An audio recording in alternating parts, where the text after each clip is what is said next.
So whether you are a vocalist, a instrumentalist, or you serve in the sound booth, what's important for us to understand as a team is our purpose. Why are we here? What are we even trying to accomplish? What is the big picture? And so no matter where you serve, I just want to take a few minutes and talk about our purpose and what that looks like for us as people serving at Westgate. You know, other places may have different purposes. This is ours. And I'm reading along in that document that I've provided for you. It's just the very first thing. It says purpose. We strive to create a distraction-free environment where people can experience the presence of God.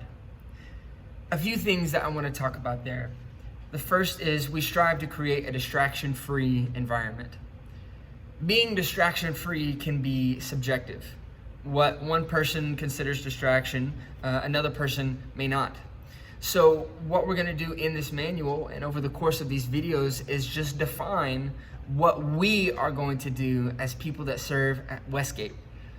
People at other churches may not do this. People at larger churches may not do this. But this is how we, people who love serving at Westgate, this is how we are going to create a distraction-free environment. Again, wanting to make sure we're all moving in the same direction towards the same purpose.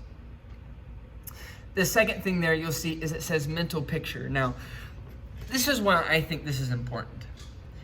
It's important for us to focus in on something, to have a mental picture, to know who we're trying to reach, so that when we get feedback, when we hear people say certain things, we know, oh, I need to listen to that. Oh, okay, that was really helpful. A mental picture helps us to determine what is really important. The mental picture says this: working adults have gone an entire week without being spiritually fed by God's presence. So we lead them into God's presence via music and singing. They begin to develop a lifestyle of worship. We believe one moment in God's presence can change someone's life. Now, a few things that I want to say about that. The first thing is that this is purposefully stereotypical. This is not supposed to be all-encompassing. In the words of Syndrome from the movie The Incredibles, if everything is important, then nothing is. We want to focus in on what is really important. So this is purposefully stereotypical. It does not include every person that is in the congregation, but that's okay, because we're going to focus in on this mental picture. The second thing I want to say is that the goal, you see, is that they begin to develop a lifestyle of worship, You know, what we do on Sundays is not to just come get our Holy Spirit on. It's to develop a lifestyle of entering into God's presence, a lifestyle of being thankful. And then the third thing I want to say is, we believe one moment in God's presence can change someone's life. We say that every Sunday. So important. All right, then briefly, we're going to talk about the 4 C's. We often don't discuss this on a weekly basis, but I think it's important for you guys to know. This is how I make decisions. This is how Jasmine and Adrian help me make decisions.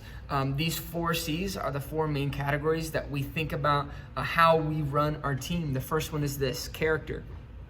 Choose God. We have to first have a relationship with the Lord. But being on the worship team, it says this: we are all worship leaders. We engage in personal worship regularly outside of Sundays. Sunday is not the only day that we worship or enter into His presence. We do it by ourselves at home. We set aside that time. And if you have found yourself not setting aside that time, I'd encourage you to do that. Put on music while you're driving in the car, worship music.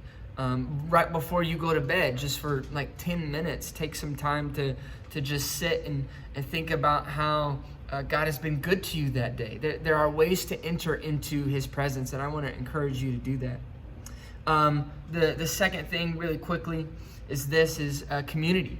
We choose people. It says we play as a team. We don't have a star player on the Westgate team that everyone just follows. We do have leaders, but it's not like, oh, just put them out in front and everyone does whatever they want to do.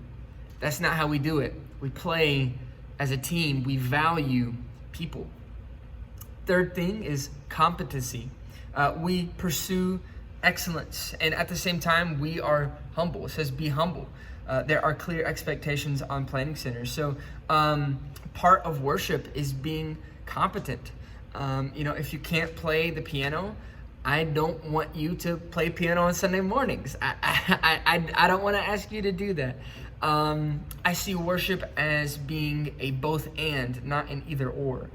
Worship is the emotion that we bring into Sunday mornings, but it's also being prepared. It is both the heart and the hand. It is both our emotions and how well we can do the thing that we are expected to. It's both of those. And then lastly, quickly, is this culture. We choose joy. We say that we get to do this. We choose joy. We choose to be thankful, even when we sometimes have to make it a little bit more of a choice than we feel it in the moment. So that's the first thing, is purpose, and we'll talk more about Planning Center in the next video.